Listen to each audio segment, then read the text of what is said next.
Wheel চেয়ারে বসে আছে মিজান, তার জন্য ওষুধ রেডি করছে নার্স হ্যাপি। সে হ্যাপির হাতটা ধরে ফেললো। যদি আমাকে খুশি করতে পারো তোমার বেতন ডাবল করে দেব।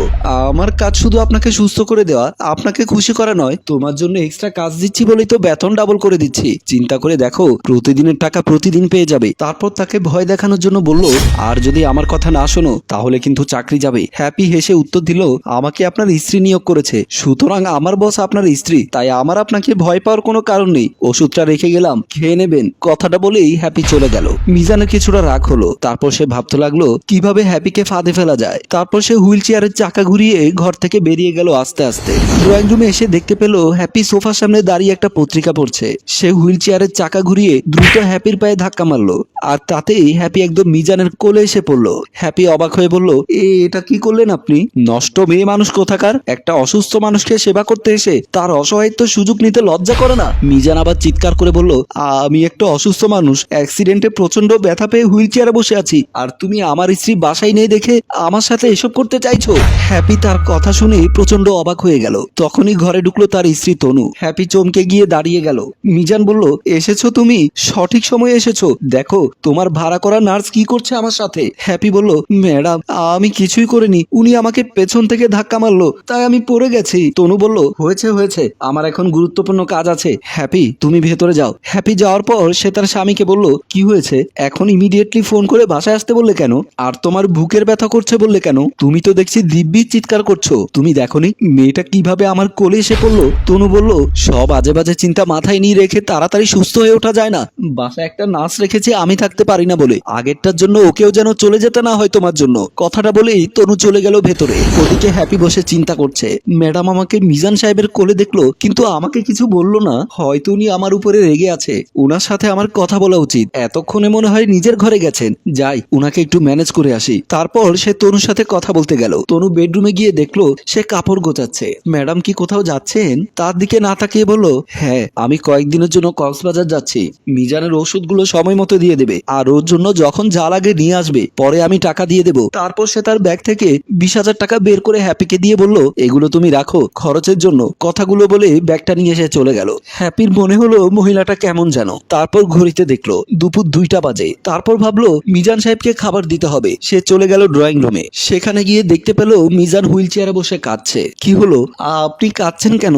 আমার ভাগ্যটাই যে কাদার মতো, পেছন থেকে একটা গাড়ি এসে আমাকে ধাক্কা মারলো। আজ 8 মাস ধরে আমি হুইল চেয়ারে বসে আছি, আর এই সুযোগে আমার স্ত্রী পরকিয়া করছে সেটা আপনি বুঝলেন কি করে? দিনের পর দিন তনু বাসায় আসে না, বারবার বিজনেস ট্রিপে কক্সবাজারে যায়। আমি ফোন করে রিসিভ করে না, রিসিভ করলেও 2 মিনিটের বেশি কথা বলে না। এসবের অর্থ আর কি হতে পারে? আমার মনে হয় আপনি শুধু শুধু ম্যাডামকে ভুল বুঝছেন। তিনি আপনার জন্য যথেষ্ট কেয়ার করে। এই দেখেন আমার মতো একটা নার্স রেখেছেন বাসায়, তিনি থাকতে পারে না বলে। এছাড়া ম্যাডাম প্রায় খবর নিতে আমাকে ফোন দেন। আচ্ছা শুনুন, আপনি বরং ওষুধ খাবার পাশাপাশি একটু হালকা এক্সারসাইজ করুন। আমার অভিজ্ঞতা থেকে বলছি, আগে আমি যার টেক কেয়ার করেছিলাম উনিও আপনার মতো দীর্ঘদিন হুইল চেয়ারে ছিল। ওষুধের পাশাপাশি হালকা এক্সারসাইজ ওনাকে অনেক তাড়াতাড়ি সুস্থ করে দিয়েছে। মিজান একটু ভাবনায় পড়ে গেল। বিকালে মিজান হুইল চেয়ারের সামনে কোনোভাবে দাঁড়িয়ে হালকা এক্সারসাইজ করার চেষ্টা করলো।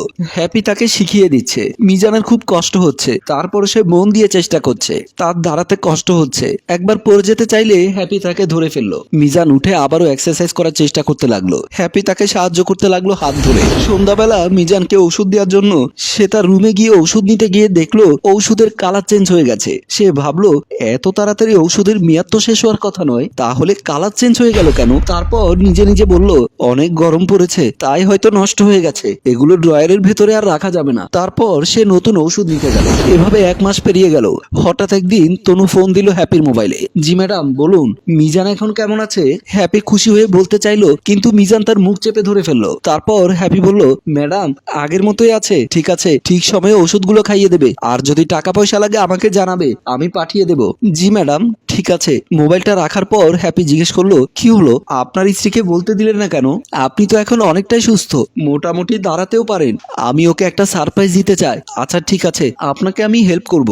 একদিন একটা রেস্টুরেন্টে বসে আছে মিজান, পাশে বসে আছে হ্যাপি। এমন সময় সেখানে দ্রুত তনু এসে বলল, কি হলো, এভাবে হঠাৎ রেস্টুরেন্টে ডাকার মানে কি? আমার অনেক কাজ পড়ে আছে, কতগুলো ক্লায়েন্ট হ্যান্ডেল করতে হয় জানো। তোমাকে বললাম আমি ফ্রি হয়ে বাসায় এসে তারপর কথা বলবো, তুমি তার আগে বললে রেস্টুরেন্টে আসো। তারপর মিজান আর আর হ্যাপি একজন আরেকজনের দিকে তাকালো। তনু বলল, কি হয়েছে আমাকে বলবে তোমরা? তারপর মিজান টেবিলটা ধরে আস্তে আস্তে করে উঠে দাঁড়িয়ে গেল। সেটা দেখে তনু হকচকিয়ে গেল। তারপর বলল, মিজান তুমি সুস্থ হয়ে গেছো? তুমি দাঁড়াতে পারছো নিজের পায়ে? কিন্তু কিভাবে এত তাড়াতাড়ি ওষুধগুলো কাজে দিল? হ্যাপি বলল, ম্যাডাম ওই ওষুধগুলো বোধহয় নষ্ট হয়ে গিয়েছিল, কালারটা চেঞ্জ হয়ে গিয়েছিল দেখে আমি নতুন ওষুধ নিয়ে এসেছিলাম। তাছাড়া উনি প্রতিদিন এক্সারসাইজ করেছে, আমি ওনার পায়ে ফিজিওথেরাপি করেছি।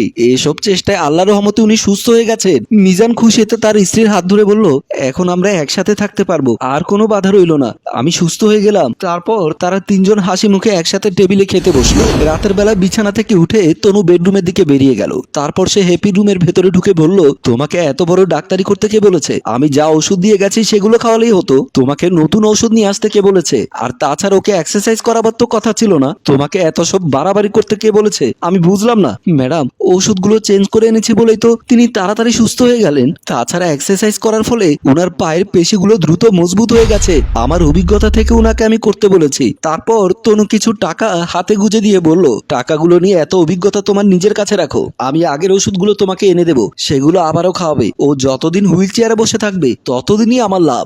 এতদিনে যেমন সুস্থ করেছো এবার অসুস্থ করে দাও, টাকা সময় মতো পেয়ে যাবে। কথাগুলো বলেই তনু বেরিয়ে চলে গেল।